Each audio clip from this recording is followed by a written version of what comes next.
transforming musical linguistic objects, health machines.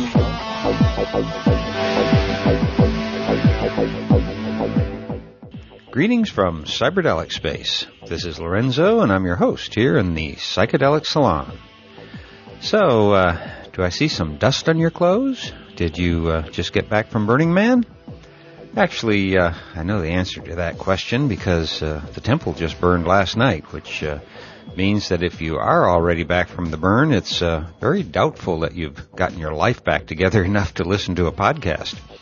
I think it took me at least a month or so to get back into the groove last year. So I guess it's just those of us who weren't able to make it to the burn this year who are here now. But I'm sure that our Burning Man contingent will be reporting in before too much longer to let us know how they fared with the big dust storms that I saw in John Graham's video feed. Hopefully everyone made it through without any problems of any real magnitude. But there are no problems here in the salon today because we've had our expenses taken care of by Glenn P., Garrett W., and Samuel H., all of whom very kindly sent us some of their hard-earned cash to help offset our expenses. And by the way, I should mention that after having come up too short on cash to make it to Burning Man this year, I've decided to set aside a little bit from the donations each month and put it in my Send an Old Guy to Camp fund, which is my goofy way of saying that I'm planning on bringing Palenque Norte back to the playa next year. So thanks again, Glenn, Garrett, and Samuel, and I hope to see you all on the playa next year yourself, and thank you in person. Now for today's lecture, it took me a little while to get into the flow of the talk I'm about to play for you, because at first I couldn't understand why Timothy Leary thought that the 60s were such a great success. As I understand it now, what he seems to be pointing out is that the big success of the 60s was that it was a period when change in all capital letters, finally began to become the dominant paradigm, and that the status quo had finally been forced to be on the move again. Now, the notes that accompanied this tape said it was recorded in Big Sur, California in 1990.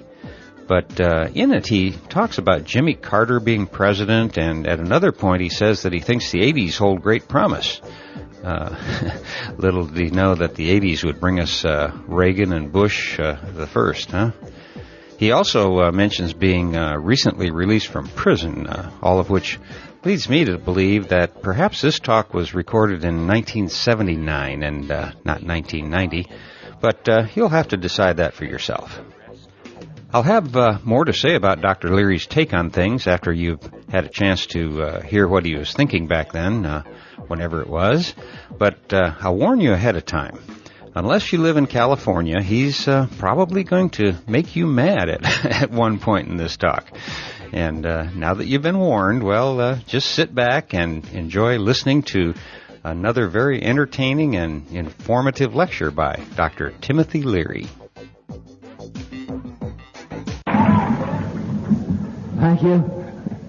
I'm happy to be free to be here tonight.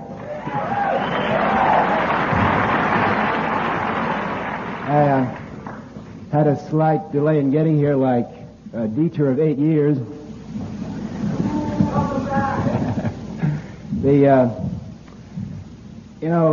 During the last 8 years of the Nixon administration,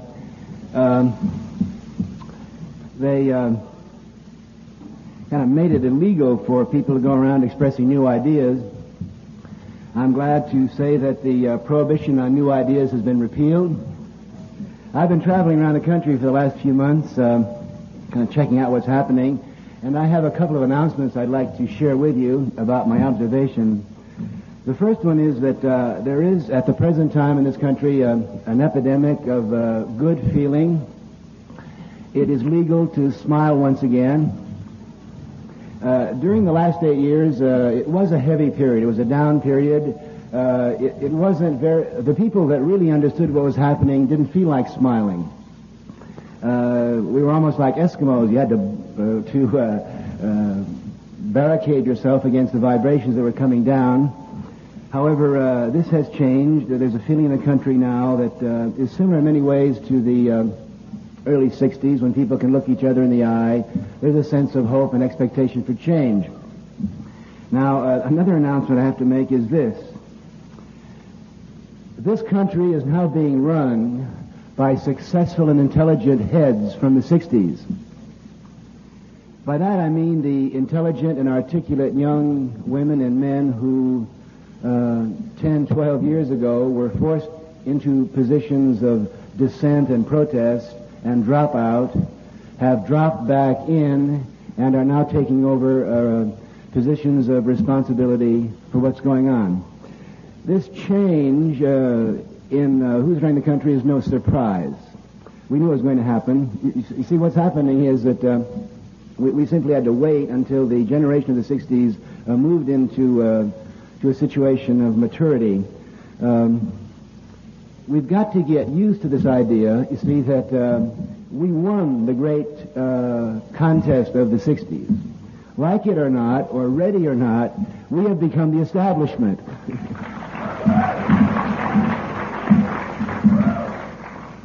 Now again, during those 8 years, we were forced to feel that we were alienated or that we were a counterculture. There's no question of that anymore.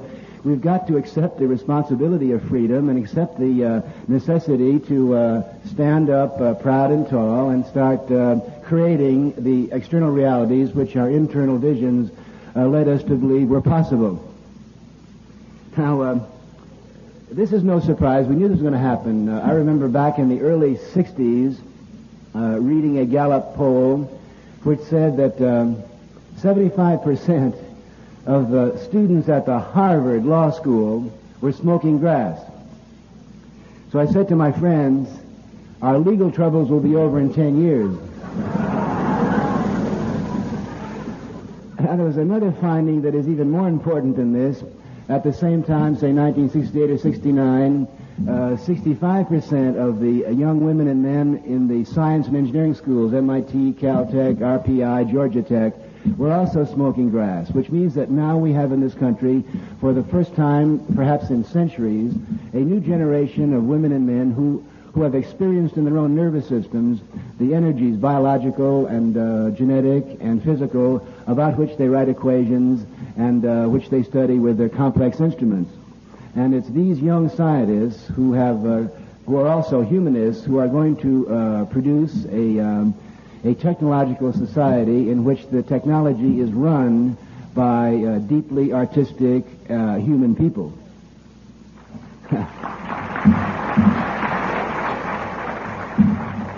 I was saying a few months ago, our task is this. We have to eroticize the scientists and scientize the eroticists.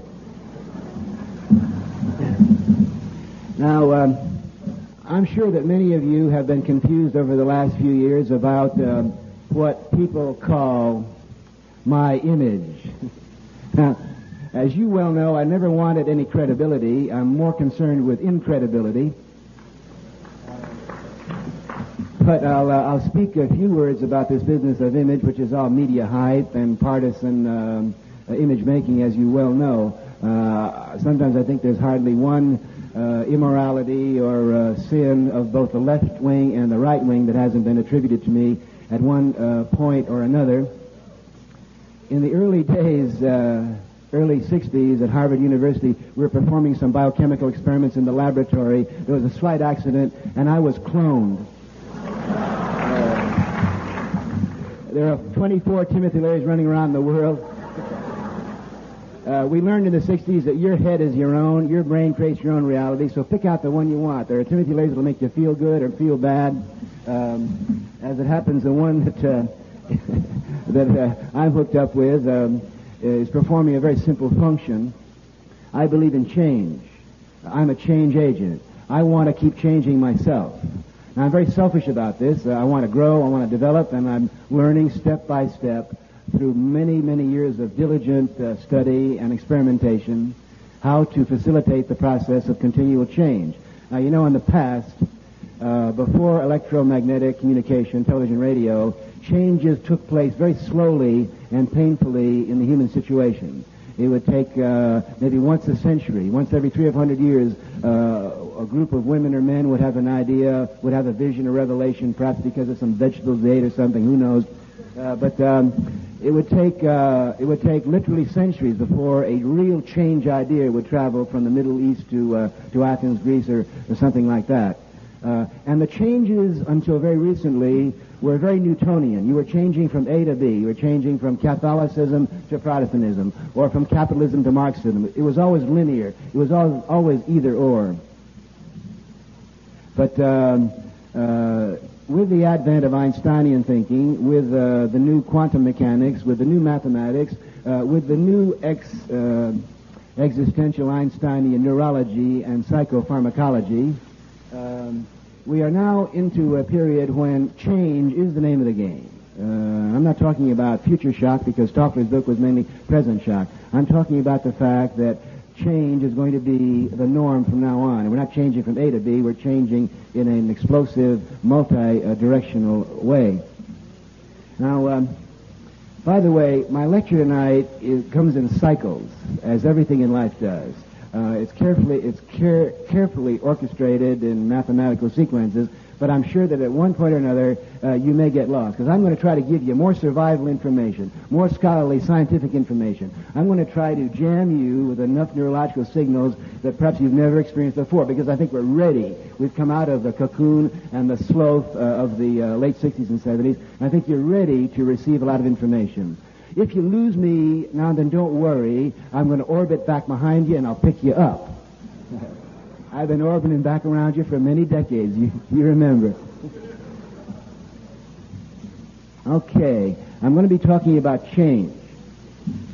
There are forces in society which are designed to scare you about change, to put brakes on change. Now, certainly, in 1977, at this elevated level of evolution, we have grown beyond good guy, bad guy scenarios. So when I say that there are forces in society, and there are forces in every species which slow down change, there's no sense of complaint. I mean, how can we complain tonight at this moment of triumph and celebration as a people and as a culture? Yeah, there are forces which slow down change. Certainly, you're aware of the fact that every educational institution, from first grade up to the high altitude of the College of Marin, every institution that's supported by taxpayers and administered by politicians is carefully designed to keep young people serenely and productively stupid.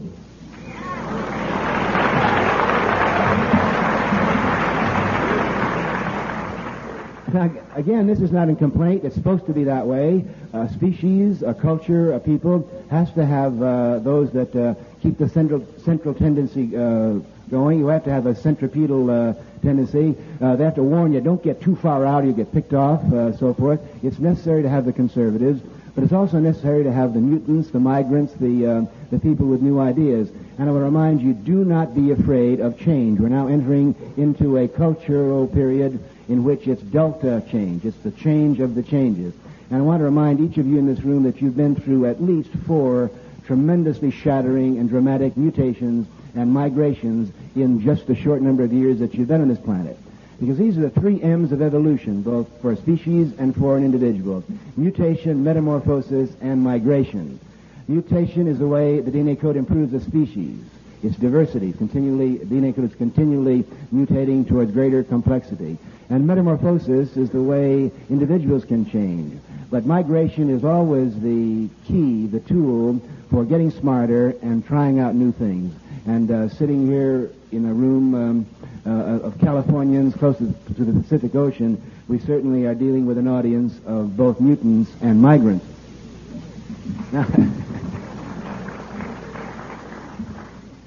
Now, I told you that each one of you in this room has gone through 4 very dramatic mutations and migrations. You remember at one time each of us was a tiny little creature in our mother's arms. We were very much like amoebas in the sense that we couldn't walk, we couldn't even lift our heads around. We had these enormous big heads and shrunken bodies, and a single circuit to our nervous system which allowed us to turn towards, like an amoeba, towards food and warmth and away from harmful stimuli.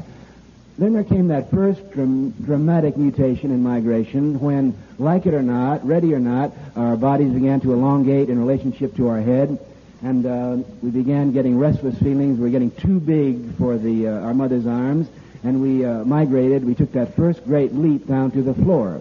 Now, this is a very risky thing to do because it was so nice and cozy in the affluence of our mother's arms.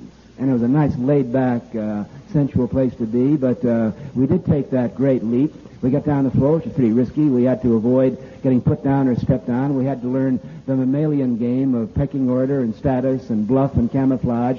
We developed a second circuit of our nervous system, which taught us the emotional game. We became mammals, in other words. But again, the migration and mutation continued. At a certain period, a few years later, the left circuit, the left hemisphere of our brains kicked into operation. We developed facility with the thumb and forefinger. We learned how to rub the 9 muscles of our vocal cords together. In other words, we became symbol-dealing primates, little monkeys. And with this migration, with this mutation, we migrated away from home and the schoolyard down to the primary school, to the secondary school, to the high school, where there occurred the fourth great dramatic mutation.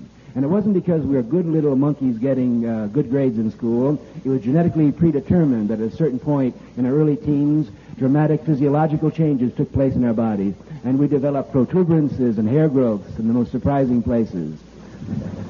And all sorts of light bulbs went out in our brains, and we got that fourth circuit of our nervous system, which taught us a new reality, which was both attractive and quite appealing, and certainly very shattering. In a word, we learned the great sperm-egg exchange game. We learned how to become sexual impersonators. We learned how to become domesticated primates, where we attend institutions of this sort and assemble in these primate packs to decide when and where we go next.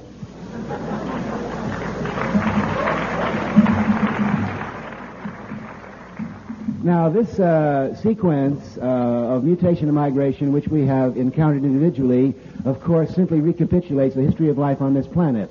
The historians and the geneticists tell us that at one time, all life on this planet was underwater. All life was amoeboid, like amoebas. And then there came that first youth rebellion, when some of the restless migrant amoeba began straying off to shallow pools and began experimenting with dangerous drugs like calcium. Now, you remember there was that great flack when the AMA, that's the Amoeba Medical Association, announced that calcium was an extremely dangerous drug. It broke chromosomes and caused mutations. Why, these young people ingest calcium and they develop heads. They begin thrashing around aimlessly instead of floating peaceably like nice undergraduate amoeba. Some of them swim away, never to be seen by their parents again. And I'm sure the amoeba theologian said if God had intended amoebas to grow bones, she would not have made calcium illegal. But evolution keeps moving us upward and outward. There was that great mutation and migration when some fathers climbed up on the shoreline and began laying around on the shoreline, digging on that strange new electromagnetic phenomena, sunlight, and sniffing dangerous chemicals like oxygen. And I'm sure, again, the marine life law establishment said, you know, this oxygen is not only lethal, but it's expensive. Takes 1 tree to get a gram. But mutations continue. We climbed up on the shoreline. We climbed up on 4 feet. We moved out to the forest. We became mammals. We developed again as a species the great mammalian emotional game of territory, property, pecking order, dominance. But then some of our foremothers and forefathers stood up on 2 feet and moved us higher and faster.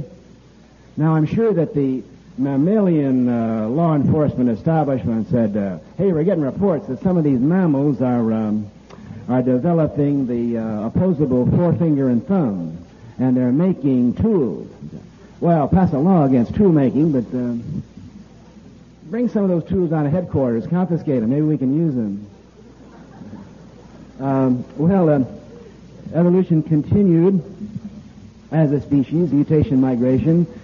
One of the great breakthroughs in evolution, I'm sure, was that time when one young experimental couple mutated and migrated off somewhere, and in spite of the technological problems involved, they started making love face to face. Now, this really blew the establishment because, I'm sure when the establishment learned that people were getting civilized and making love face to face, is that's impossible. It's technologically impossible. Chief, they're doing it. And they're looking in each other's eyes. We're going to lose control if they start doing that. Okay, we became good sexual impersonators, civilized, domesticated primates as a species. And then I want to point out to you again that this same rule of mutation and migration holds true. Isn't it true that human intelligence and human civilization has migrated systematically from east to west? We're told that civilization started in the Middle East or the East, perhaps China, and it has moved consistently westward. We had the great civilizations of Egypt, the pyramids. Inside the pyramids there are all the equipment for some sort of time travel experiments or post-terrestrial experiments. At the same time or shortly thereafter, the Babylonians began developing astronomy, medicine, the rudiments of social life, and they began singing the great epic song of Gilgamesh, the first great tripper who voyaged out, the first great migrant who voyaged out beyond the charts and the guideposts, seeking the key of immortality, perhaps he didn't know what he was seeking, because the migrants often don't know what they're seeking, except some inchoate and unconscious vision, restless imperatives that they have to keep moving outward and onward. Civilization then moved to Greece. We recall it was exactly at the time when the Greeks developed facility with bronze and metal tools and built those first ships, the prows of which clove the wine-dark sea of the Mediterranean, exactly at that time when the Greeks were moving outward, because it's a time when a country or a culture has enough confidence and enough courage and enough vision and intelligence to move outward. It's exactly at those times that the great high points of that civilization occur, because when the Greeks were migrating, it was Sophocles and Aeschylus writing those great plays. Socrates and Plato and Aristotle were developing Western philosophy, and the great mathematical and physical philosophers were speculating about the nature of energy, and the great architects and sculptors of Greece were raising that culture to its highest point. But then the Greeks stopped migrating, they settled back in affluence, and the Romans took over. Virgil's great song. Isn't it true that all the great epic poems of each country and each people are trip stories about women and men who had the courage, or at least were pushed by some genetic imperative, to move beyond the limits, to probe the mysteries of the far-out regions for their people, for their species, and for their culture? Then the Arabs burst out of the across North Africa, up into the great high water marks of their civilization, the universities of Cordoba and Sevilla. It was exactly at the moment when the Arabs were migrating that the great Arab mathematics, the great Sufi poetry, the great Arab medicine and philosophy was developing. Then a very interesting thing happened when this relentless migration of the most intelligent, because it's always the intelligent that move. It's always the intelligent that migrate, because it's simply smarter to move out than to stay back in the village and quarrel over cobblestone streets and neighborhood territory. Because quarreling over territory is lower mammalian and lower primate. And it's the smart, the evolutionary people that always move out. Now, the interesting thing happened in the Middle Ages when this relentless movement of intelligent people westward came to the North Atlantic. And you know what happened? Again, the conservative forces said, you can't migrate anymore. That's what the Dark Ages were all about. You can't move out, because the North Atlantic, number one, you'll fall off the edge. Number two, you'll get eaten by dragons. Number three, you'll get busted by narcotic sages. Or whatever other fear-inducing stimulus kept people close at home and tried to rob them of their courage and their confidence to move outward. Well, you know what happened. Prince Henry the Navigator sent his voyagers out around the Cape. And Queen Isabella pawned her jewels to finance the Nassau voyages of Christopher Columbus. And Queen Elizabeth got Parliament to fund the astronaut voyages of Sir Francis Drake. And isn't it true? It was exactly at the moment when the great European countries were migrating and moving outward that the high moments of their literature and poetry and architecture occurred. Now, you know what happened. Finally, the intelligent people, the visionaries, the restless people, moved from the old world to the new world. Now, let me take a moment to contrast the old world and the new world for you. I have spent 1/3 of my adult life in the old world, sometimes voluntarily and sometimes on the run. Now, I love the old world because the old world is a museum. And talk about quaintness, my friends. I mean, I've overdosed on quaintness. I love the history. I love the tradition. I love the charm. I love that family structure that's so important to the Europeans and the sense of authority and tradition. I love the care they give to material objects and how they hold on to these objects century after century. It's wonderful. But I want to tell you, my friends, nothing is happening in Europe. Because in the old world, every smart African, every smart Asian, every smart European has gotten themselves over here because it's this new continent and this new land that has the room, both geographically and psychologically, to move out with new ideas and new visions of how we can live as individuals and as groups together. Now, the same process occurred in this country. First, there was that band of 13 colonies along the East Coast. You see, you have to become smarter when you migrate. I'm sure that the old world people said it's very risky to go over to the new world. Why? There are no cobblestone streets, and there are no dukes and counts to tell you what to do, or no bishops, and there are no... yeah, they said, exactly. So these...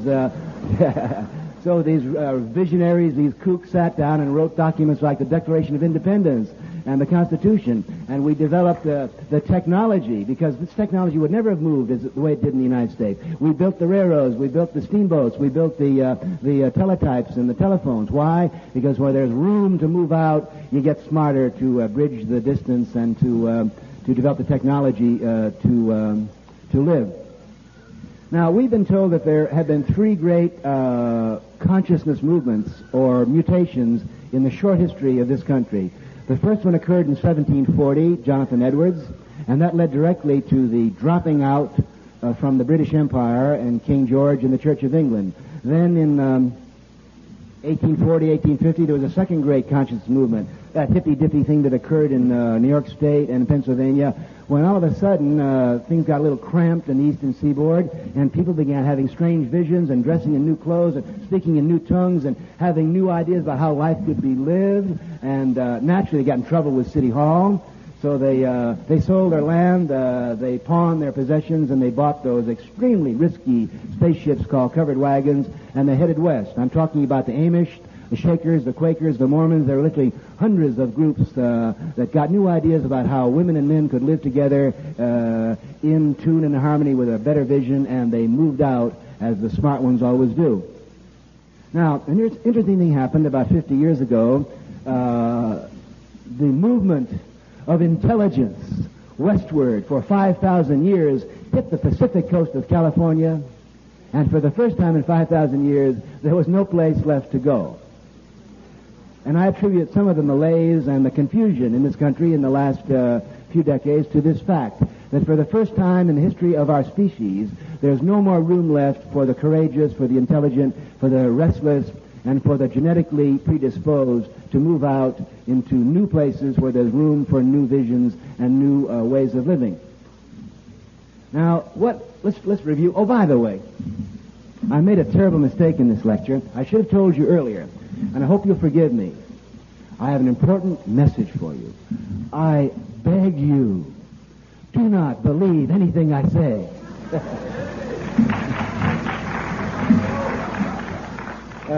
My understanding of the nervous system is this. I've been studying the brain for about 25 years.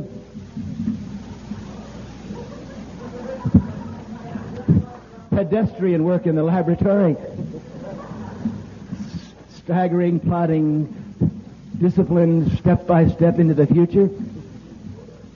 And my understanding of the brain is this: 111 billion cell computer capable of having millions of ideas a second. The brain, my friends, the mind is not a set of ice tongs that you grab onto an idea and hold it. Pick up an idea, put it down, pick it up, try it out. Get 10 ideas a day. Come on, your brain can handle 10 ideas a minute, 10 ideas a second. So I'm simply rubbing my vocal cords together, sending signals to you that possibly will stimulate your brains to, new ideas, new visions, and possibly new migrations. Now, we've been doing, we've been spinning time loops here. I reviewed our brief history as primates on this planet.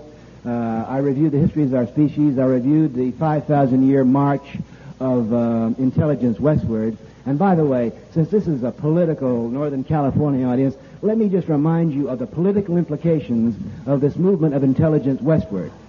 They say that you go back east, and you better believe that's true. Because when you go back east, you're going back in time and down in intelligence.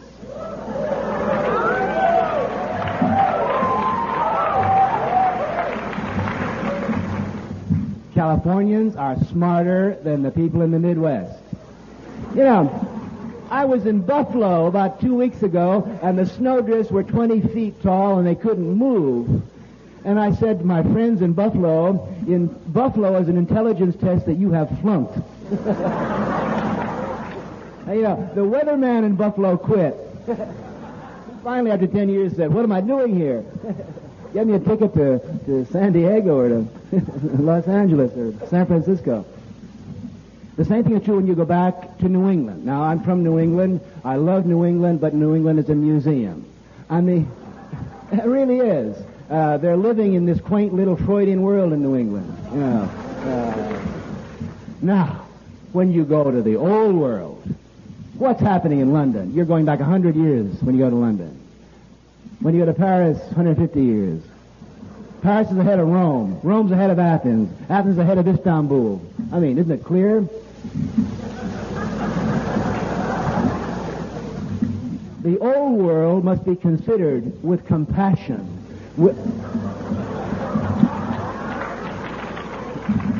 With ecological compassion. I mean, we got to preserve these ancient species. Okay, Uganda. Is there any intelligent person left in Uganda? I mean, I'll give you Pakistan. Pakistan is fighting on the right hand India. They're fighting on the left hand Afghanistan. China's fighting Russia. China's fighting India. I'll cite you. Listen, I'm not being chauvinistic here because the smart Europeans and the smart Africans and the smart Asians are in this country and in this state. I happen to be 1,000% Irish. I look at my Irish forebears that stayed there. Do you know what's happening in Belfast? Catholics are killing Protestants. I mean, that's 400 years out of date.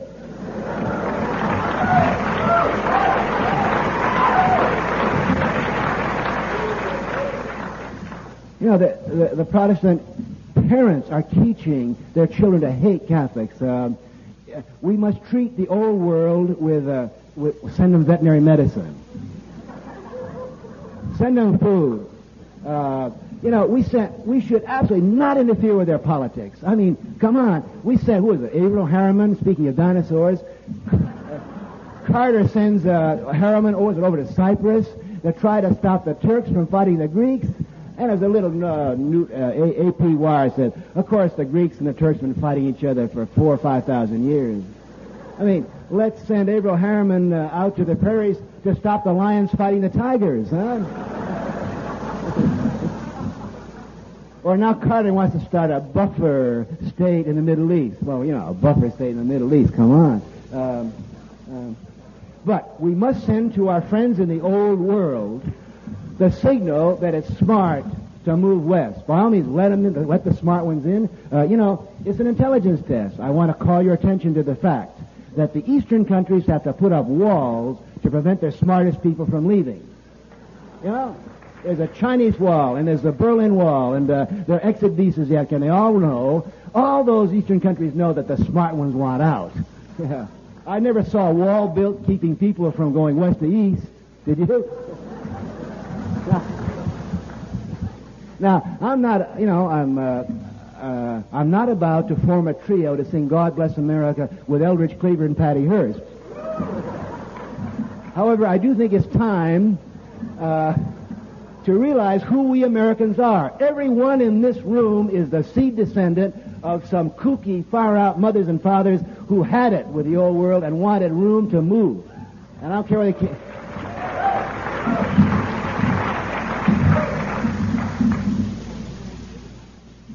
Okay, let's spin the time dial again. I want to call your attention to the last 32 years from the year 1945, because that's the title of my lecture, or whatever you call this rumination tonight. 1945 to 1985. I want to submit to you that the years since 1945 have been the most volatile breakthrough 3 decades in human history.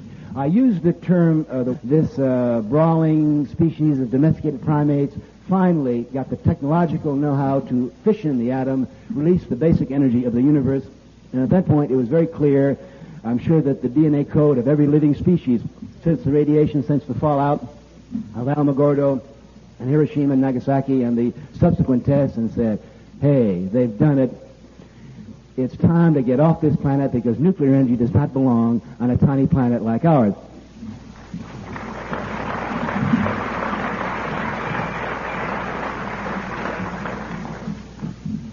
In addition to the fission and fusion of the atom in the last 32 years, we had, of course, that tremendous breakthrough in which Watson Crick and an unknown woman,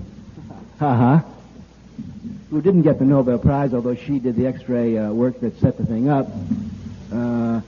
In any case, geneticists finally decoded the DNA code, unveiled the literal secret of life, and brings us to this moment when we can unblinkingly consider the possibility of genetic engineering and immortality. But again, genetic engineering is too volatile and too complicated to be experimented with on a small planet like this. Sure, clearly, we're going to have mini planets and mini laboratories up there where nuclear fusion, nuclear propulsion, and genetic engineering can take place.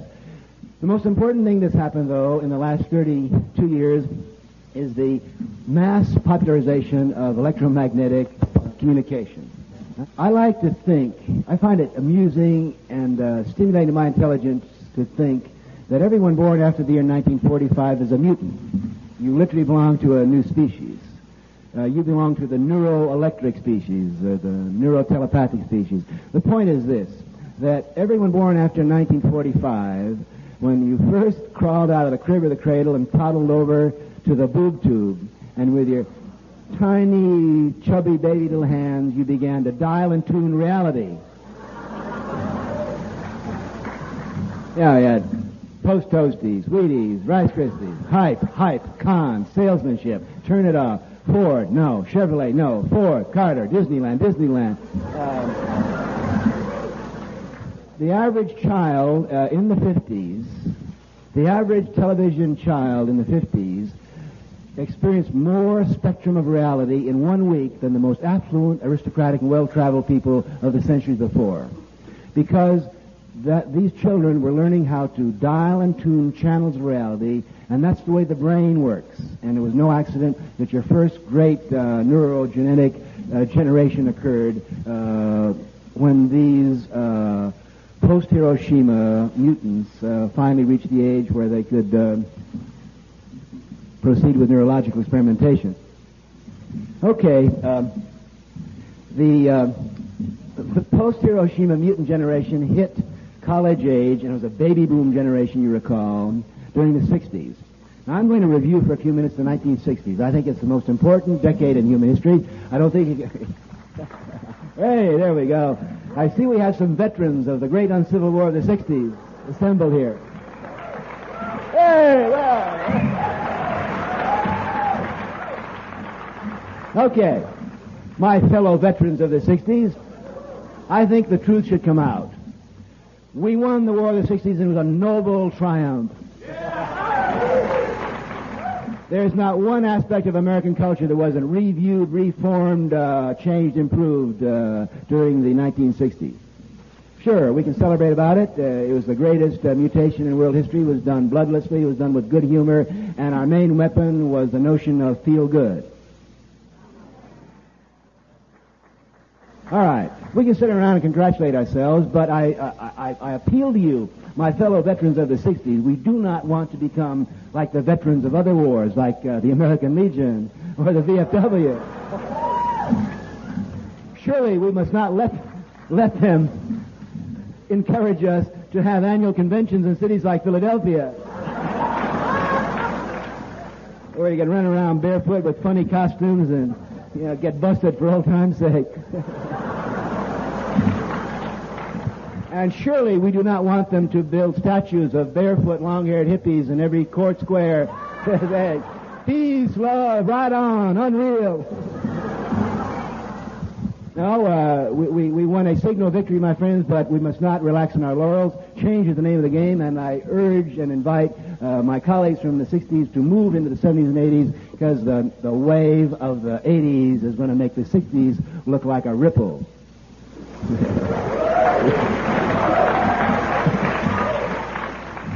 Now, for those of you that weren't around during the 60s, let me review very briefly what happened in the 60s.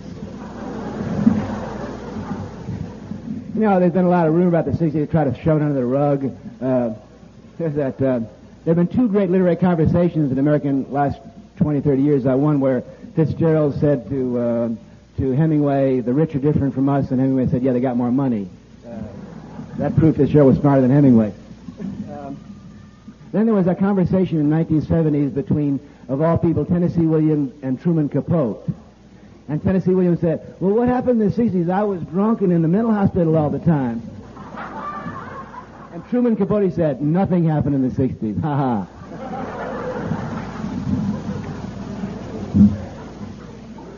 Well, I submit that is not quite true. A lot happened in the 60s. And I think American society and world society is much better because of what the generation, the first post-Hiroshima generation did in the 1960s. Number one, I cite you the parent-child relationship, the relationship between the generations. It's much more honest today. It's much more healthy today than it was in before the 60s. You may not remember back to the dark days of the Nixon administration when our government then, aping and modeling itself after the governments of Eastern Europe and Soviet Union, our American government sent home pamphlets to parents teaching them how to spy on and bust their kids. You remember those pamphlets that, if she comes home from school smiling, watch her.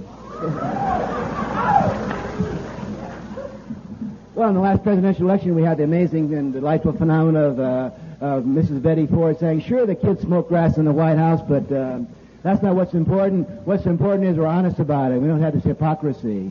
And Rosalind Carter said, yeah, sure, Chip got busted in front of the Navy for smoking grass, but that's not important. What's important is we can talk about it. And we don't have that horrid hypocrisy of one generation getting loaded and smashed on martinis in the front room while the other generation floats out the rear room windows.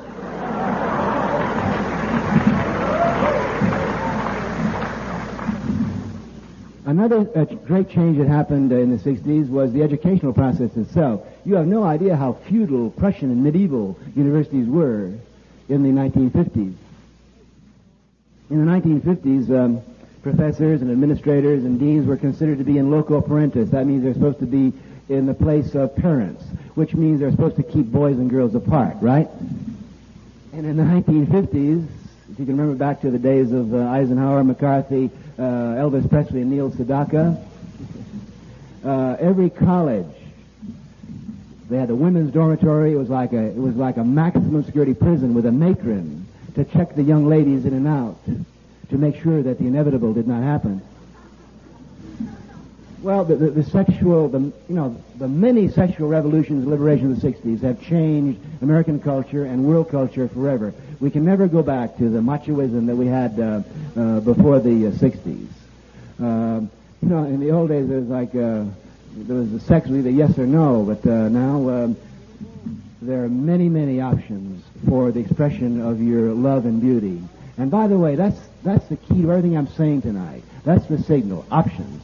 It's my hope and my desire that everyone that leaves this room tonight will go out that door with more options, more possibilities, more decisions and choices for different ways of living than you had when you walked in. And certainly that was one of the legacies of the 60s. Now they say that there was a counterculture. There was no counterculture. This is a left-wing partisan statement. There were 100 countercultures. There were as many countercultures as there were groups of friends and lovers meeting together to look in each other's eyes and smile. That's the point of the 60s. There was not one orthodoxy being replaced by another orthodoxy. But the notion of do your own thing, that your brain creates your own reality, you make your own world. Don't blame your parents, or don't blame society. Figure it out for yourself, because exactly how you feel and think and everything that you define as your reality comes from decisions that you make with that instrument that lies behind your forehead. Now,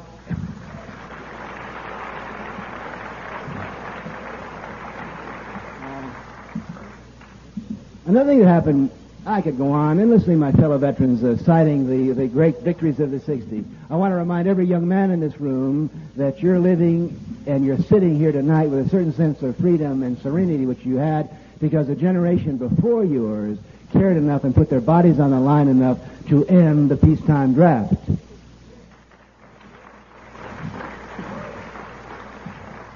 The bottom line on the 60s, of course, is that it's a consciousness, it was a consciousness movement, a consciousness revolution. Now, in the second part of this program, I'm going to be talking to you about some ideas that may be new to some of you, space migration, for example. And you may say, wow, he's freaked out again. Yeah. But I want to remind you that in 1960, 61, 1962, I'd come before audiences like this and I'd say, hey, my friends, I got news for you. Do you know that consciousness can be changed?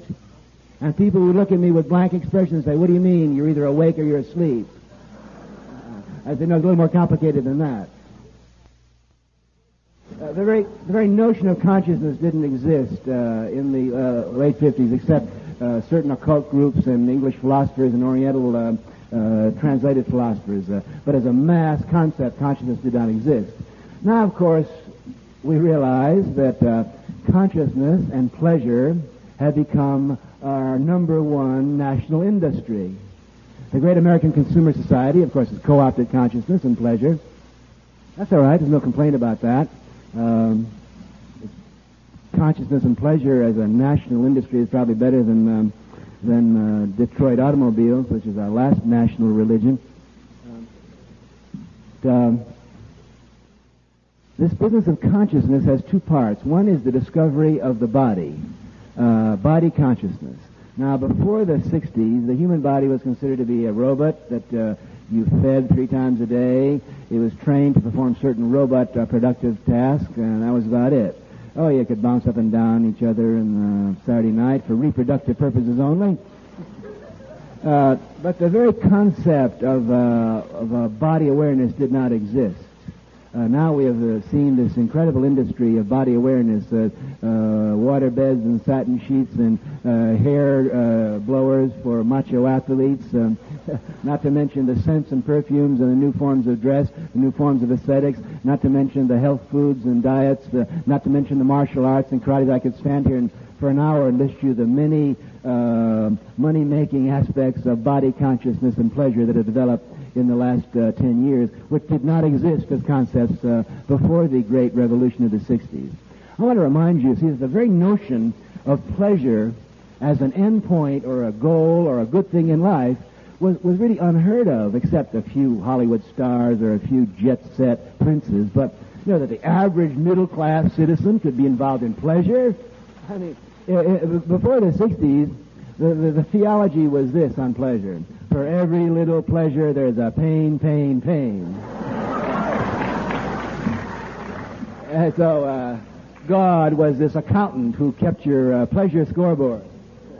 And woe be to you if you overdrew your pleasure account, because the wages of pleasure are something terrible. We learned in the 60s, with some help from our Oriental friends, we learned that the human body has an enormous repertoire spectrum of portholes and sense organs and antenna and radar pickups, and that that there are not just one way, but there are dozens or hundreds of ways of turning on your body to new awareness and to new pleasure and to new health. We also learned something very interesting about pleasure in the 60s.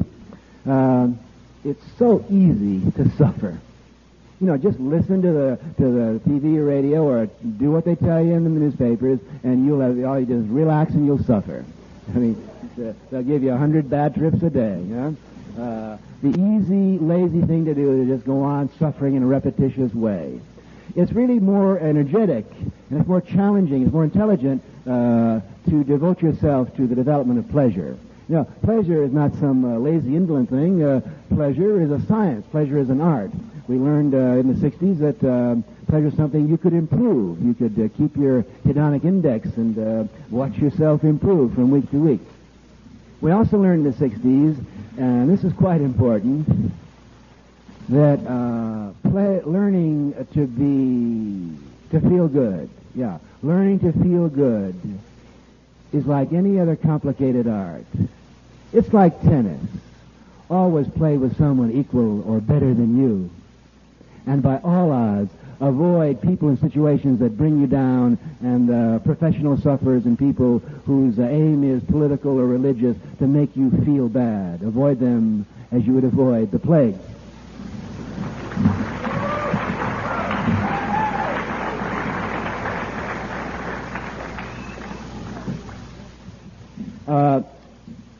I think the greatest breakthrough of the 60s was this. We discovered the brain as an organ, as a tool, as an instrument. We are told that in Freudian Vienna and Victorian England, the genitals 100 years ago were the unmentionables. Well, certainly now the genitals are not the unmentionables. Look at any newsstand, and they are the unavoidables. But up until very recently, up until the mid-60s, the taboo organ, the unmentionable organ, was the human brain. And neurology had not progressed one step for 50 years. Why? Because the facts about the human brain, the facts that the human brain determines our reality, the facts that the human brain can be changed, the facts that we can learn how to use this tool and thus create our realities and create serial realities and create better realities, this concept simply did not exist. The idea that you could change your head. I happened to be trained as a psychologist in the 1950s, and I want to tell you, there was no concept of change in the 50s. Oh, yeah, for $20, $30 an hour, you could go to a Freudian psychoanalyst for 5 years, and you could get some insight into why you couldn't change. But the notion that you could actually change was pre-revolutionary. I want to tell you that it was the 1950s that made the 1960s possible. In the 1950s, there was a movement in psychology. There was a really strong, powerful revolution. It was a quiet revolution because it was fought in the clinic rooms and the research laboratories and the mental hospitals and in the college academic seminar rooms, but it was fought bitterly. And this fight involved those of us who realized that we had to wrest the responsibility and authority of behavior change away from the witch doctors and the Freudian psychoanalysts, and give it back to the people who were involved in it. The do-it-yourself movement in psychology predated the movement of the 60s, and you wouldn't have had the 60s if you didn't have the work of Harry Spack Sullivan, Carl Rogers, Abe Maslow, the Esalen Institute. And I honor and acknowledge these great pioneers because I want to tell you, it was really controversial. You literally put your reputation, your career on the line if you bucked the psychiatric medical establishment in those days. They even had laws passed that you couldn't try to counsel or help anyone else unless you had an MD and a psychoanalytic diploma. And this notion of do-it-yourself, which led to the encounter groups, it led to group therapy, it led to mental health movement, it led to a lot of kooky extremes, but that's all right. Anytime you free people's consciousness, you're going to get them scattered off in many directions. But this is the kind of anarchy and variation and differentiation that the DNA code, the biological intelligence, loves, because from such variation comes the next mutation. And you would not have had the drug culture movement of the 60s if you did not have the do-it-yourself psychology movement of the 50s. Because drugs have been around for centuries. Baudelaire, man, every Victorian poet was on opium. Every French poet was on hashish.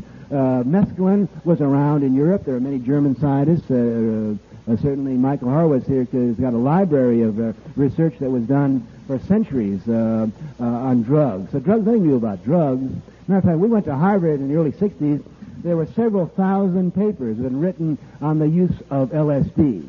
But nobody listened to those papers or read them because the doctors they were doing these research didn't get the point. That the point is that the brain is an instrument that can be changed, but only you are aware of what's happening in your brain. Therefore, it's got to be the individual himself or herself, trained, prepared, disciplined for the responsibility to take charge of your own head.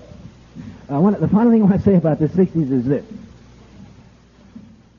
You know why we went through all that consciousness movement and this consciousness change in the 60s? Well, you have your reasons, I have mine. I'll give you my reasons. We did it so we could become better lovers.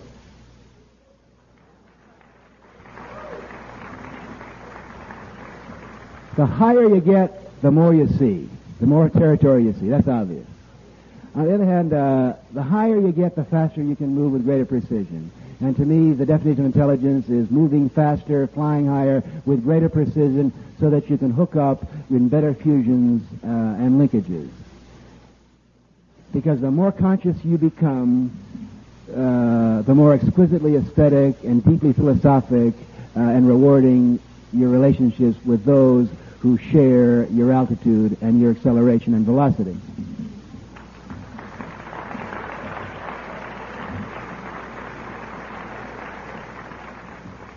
Now, I've just given you the love commercial, so I will proceed to my final comments of this part of the program. Has the DNA code worked or played for 2.5 billion years to produce you, the first and second post-Hiroshima generation, highly conscious, self-activated, suntanned, yogically graceful, polyphase orgasm sensory consumers? That's great. I'm happy about that. I certainly don't want to move into the future with anyone who doesn't have control and confidence in their own body. And I don't want to move into the future with anyone who doesn't have control and conscious direction of their own head.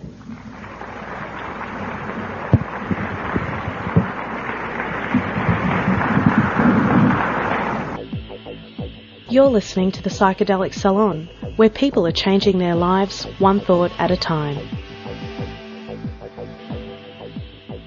And that lovely voice you just heard is that of none other than the one and only Black Beauty, the host of BB's Bungalow on the Cannabis Podcast Network, which you can find at dopefiend.co.uk. I was remiss last week in that I forgot to congratulate BB on having completed her first year of podcasting from the Bungalow. And in addition to her own program, BB also appears from time to time on several of the other great podcasts coming from the Dope Fiends Network. So if you haven't already heard one of her programs, you might want to give her a listen. I think you'll really enjoy the show. And as for today's show here in the salon, I found it interesting early on in this talk when he was talking about how the dope-smoking, acid-taking hippies were taking over and becoming the establishment. Well, it didn't really turn out as rosy as he was hoping, did it? But then again, those geeky acid heads did their part and invented the personal computer and the internet. But the ones who went into politics didn't hold up their end of the bargain. You know, maybe if Bill Clinton had actually inhaled while he was in college, he might have gotten laid a bit more and wouldn't have had to chase young women around the Oval Office just to get a blowjob. So let that be a lesson to you aspiring politicians out there, particularly the male ones. Always be sure to inhale, and a lot. It can only make you better.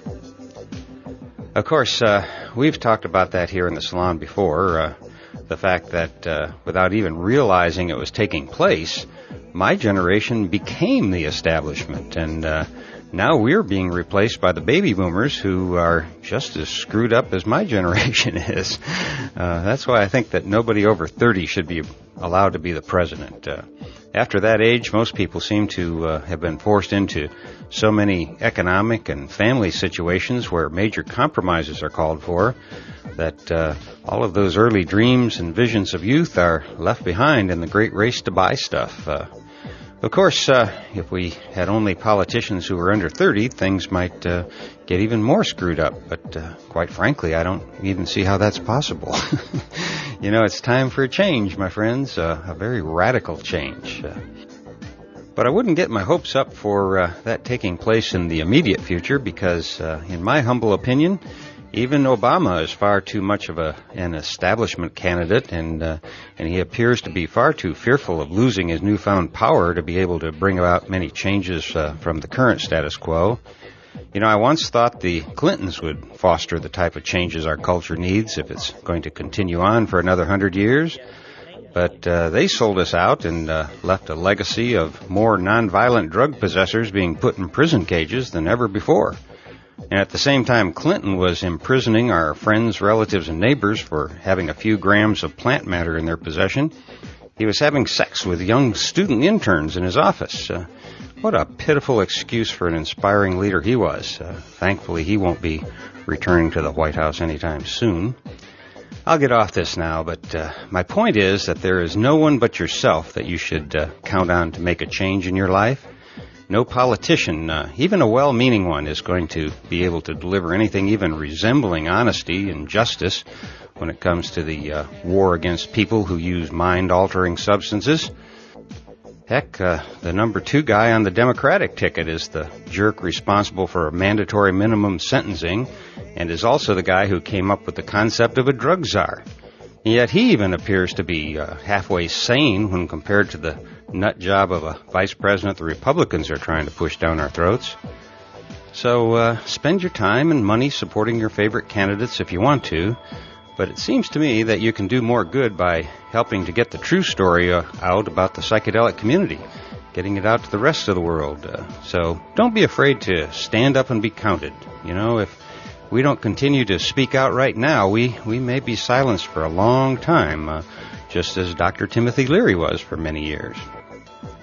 I realize that some of what Timothy Leary spoke about just now may seem like ancient history to you, but if we don't remember what transpired in our relatively recent past, we aren't going to be able to navigate the twists and turns that are about to come our way. At least that's what I think.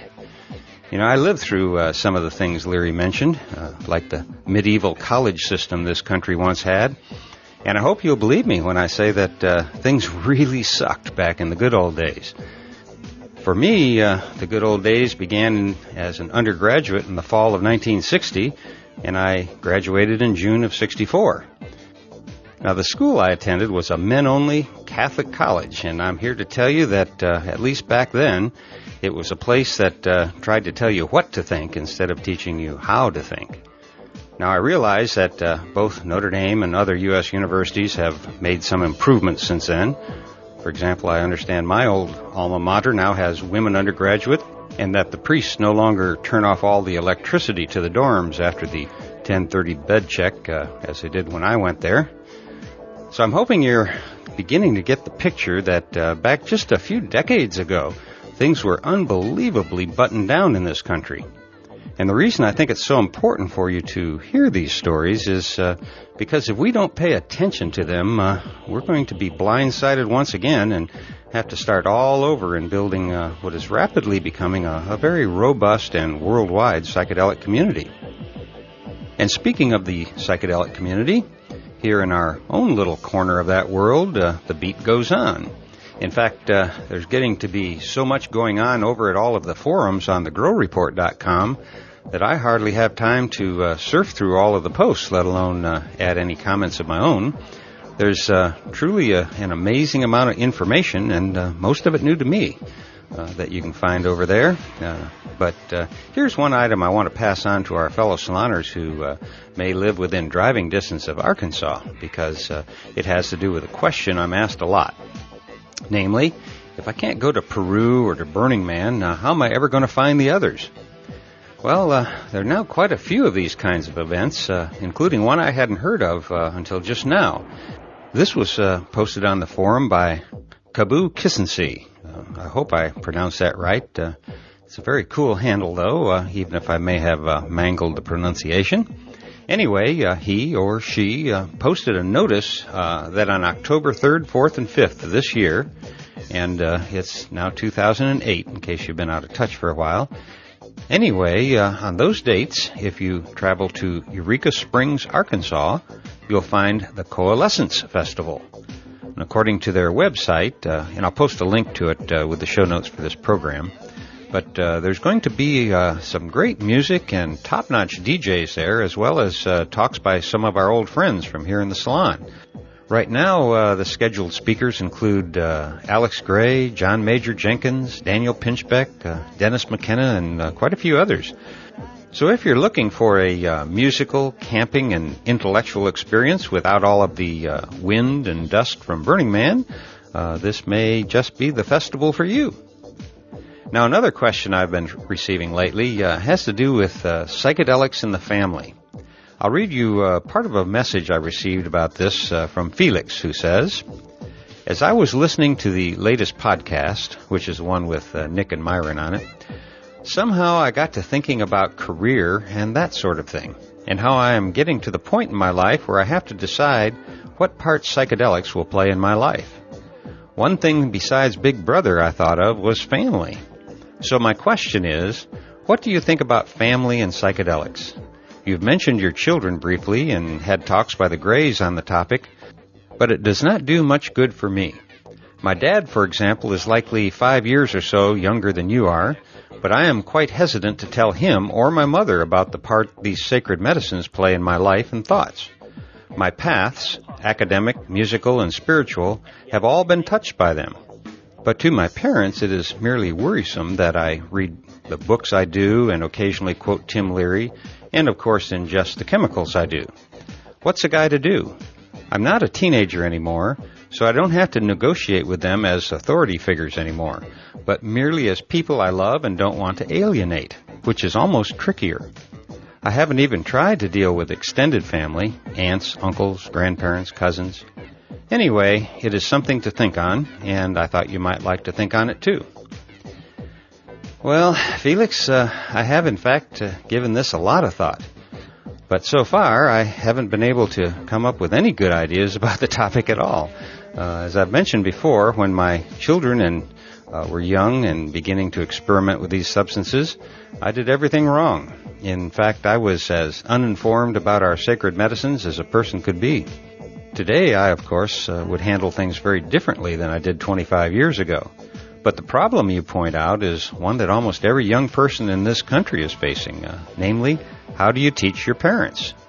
How do you get them to listen to you when it comes to talking about these topics? The irony, of course, is that there are very few parents who are as well informed about this subject as are their children. You know, at least the children who are smart enough to get their drug education from places like Arrowwood.org and not from that crapola that the schools and churches are attempting to force into our brains. I wish there was some kind of a one-size-fits-all answer to that question, but so far I haven't come across anything like that myself. Maybe one approach might be to get a copy of Jack Herer's great book, The Emperor Has No Clothes, and start asking your parents some questions about the facts that he sets out in that wonderful little book. It should be mandatory reading, in fact, for all psychonauts, and a discussion of it with your parents, grandparents, aunts, and uncles might just break a logjam of silence in your family and get this subject back out in the open where we can talk about it like civilized people. But if any of our fellow saloners have some ideas on that, well, you might want to add it as a topic on our forum. One other thing Felix had to say was, on a lighter note, are there any stats on which podcasts are the most popular? Is there a greatest hits of the salon? Well, Felix, no, I'm afraid that I don't keep any stats like that. In fact, I delete our logs every month simply because I don't think that information has any value for a website that doesn't advertise. But from occasionally looking at what is being downloaded during a typical day, I'm always surprised to see that Terrence McKenna and Tim Leary are very seldom at the top of the list.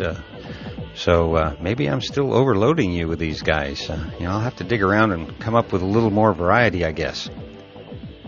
Another message I received that is also somewhat typical comes from Matt, who joins us here in the salon each week from his home in New Zealand. Here's what he has to say. I just wanted to reach you to let you know you have a new avid listener in New Zealand.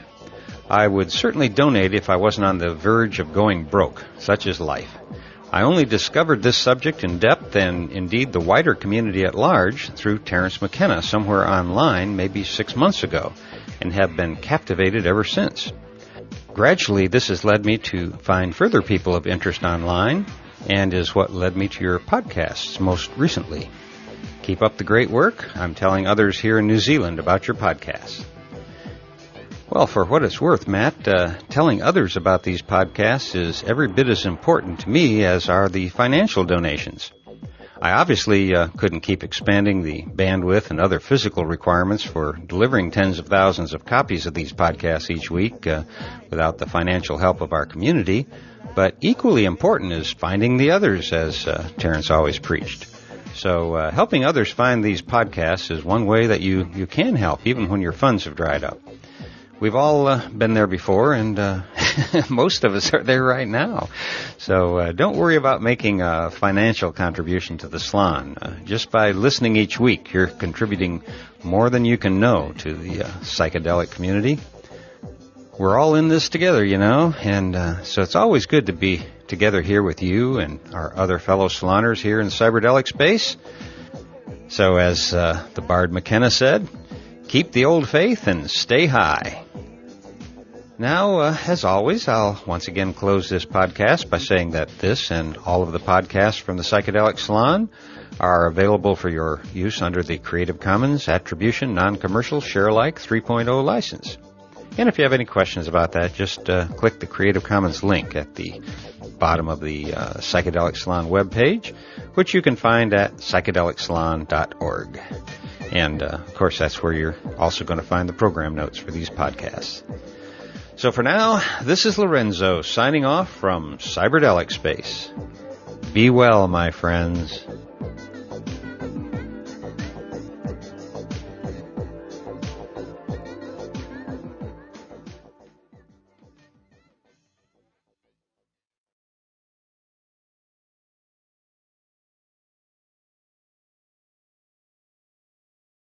Perhaps in centuries, a new generation of women and men who have experienced in their own nervous systems the energies, biological and genetic and physical, about which they write equations and which they study with their complex instruments.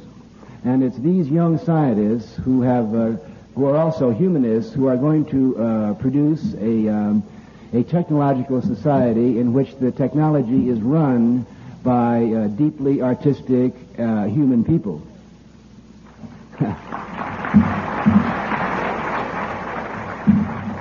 I was saying a few months ago, our task is this. We have to eroticize the scientists and scientize the eroticists. Now, I'm sure that many of you have been confused over the last few years about what people call my image. Now, as you well know, I never wanted any credibility. I'm more concerned with incredibility. But I'll speak a few words about this business of image, which is all media hype and partisan image making, as you well know. Sometimes I think there's hardly one immorality or sin of both the left wing and the right wing that hasn't been attributed to me at one point or another. In the early days, early 60s at Harvard University, we were performing some biochemical experiments in the laboratory. There was a slight accident, and I was cloned. There are 24 Timothy Learys running around the world. We learned in the 60s that your head is your own, your brain creates your own reality, so pick out the one you want. There are Timothy Learys that will make you feel good or feel bad. Thanks again, Glenn, Garrett, and Samuel, and I hope to see you all on the playa next year yourself, and thank you in person. Now, for today's lecture, it took me a little while to get into the flow of the talk I'm about to play for you, because at first I couldn't understand why Timothy Leary thought that the 60s were such a great success. As I understand it now, what he seems to be pointing out is that the big success of the 60s was that it was a period when change in all capital letters, finally began to become the dominant paradigm, and that the status quo had finally been forced to be on the move again. Now, the notes that accompanied this tape said it was recorded in Big Sur, California in 1990. But in it, he talks about Jimmy Carter being president, and at another point he says that he thinks the 80s hold great promise. Little did he know that the 80s would bring us Reagan and Bush the first, huh? He also mentions being recently released from prison, all of which leads me to believe that perhaps this talk was recorded in 1979 and not 1990, but you'll have to decide that for yourself. I'll have more to say about Dr. Leary's take on things after you've had a chance to hear what he was thinking back then, whenever it was, but I'll warn you ahead of time. Unless you live in California, he's probably going to make you mad at one point in this talk. And now that you've been warned, well, just sit back and enjoy listening to another very entertaining and informative lecture by Dr. Timothy Leary. Thank you. I'm happy to be free to be here tonight. I had a slight delay in getting here, like a detour of 8 years.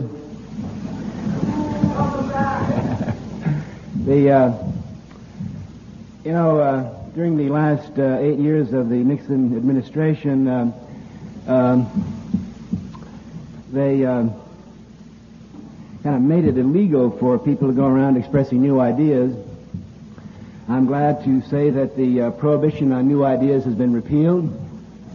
I've been traveling around the country for the last few months, kind of checking out what's happening, and I have a couple of announcements I'd like to share with you about my observation. The first one is that there is, at the present time in this country, an epidemic of good feeling. It is legal to smile once again. During the last 8 years, it was a heavy period. It was a down period. It wasn't the people that really understood what was happening didn't feel like smiling. We were almost like Eskimos. You had to barricade yourself against the vibrations that were coming down. However, this has changed. There's a feeling in the country now that is similar in many ways to the early 60s, when people can look each other in the eye. There's a sense of hope and expectation for change. Now, another announcement I have to make is this. This country is now being run by successful and intelligent heads from the 60s. By that I mean the intelligent and articulate young women and men who 10, 12 years ago were forced into positions of dissent and protest and drop out, have dropped back in, and are now taking over positions of responsibility for what's going on. This change in who's running the country is no surprise. We knew it was going to happen. You see, what's happening is that we simply had to wait until the generation of the 60s moved into to a situation of maturity. We've got to get used to this idea, you see, that we won the great contest of the 60s. Like it or not, or ready or not, we have become the establishment.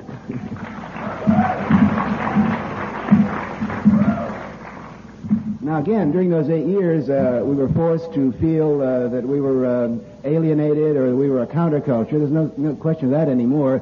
We've got to accept the responsibility of freedom and accept the necessity to stand up proud and tall and start creating the external realities which our internal visions led us to believe were possible.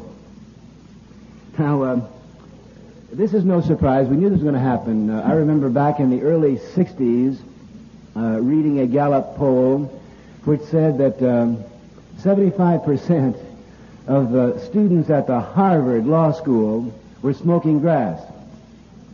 So I said to my friends, our legal troubles will be over in 10 years. And there was another finding that is even more important than this. At the same time, say 1968 or 69, 65% of the young women and men in the science and engineering schools, MIT, Caltech, RPI, Georgia Tech, were also smoking grass, which means that now we have in this country, for the first time,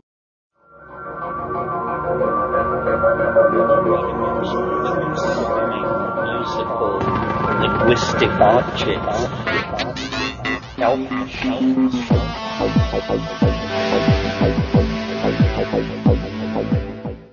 Greetings from Cyberdelic Space. This is Lorenzo, and I'm your host here in the Psychedelic Salon. So, do I see some dust on your clothes? Did you just get back from Burning Man?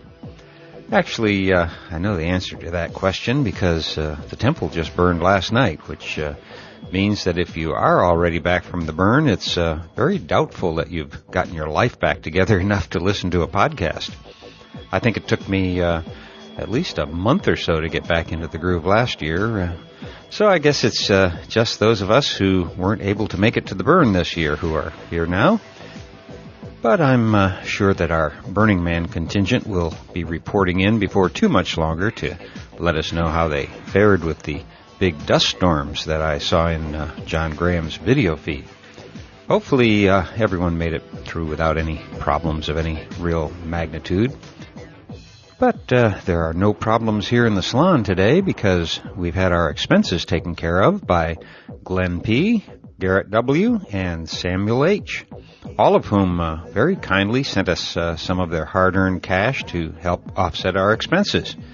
And by the way, I should mention that after having come up too short on cash to make it to Burning Man this year, I've decided to set aside a little bit from the donations each month and put it in my Send an Old Guy to Camp fund, which is my goofy way of saying that I'm planning on bringing Palenque Norte back to the playa next year. So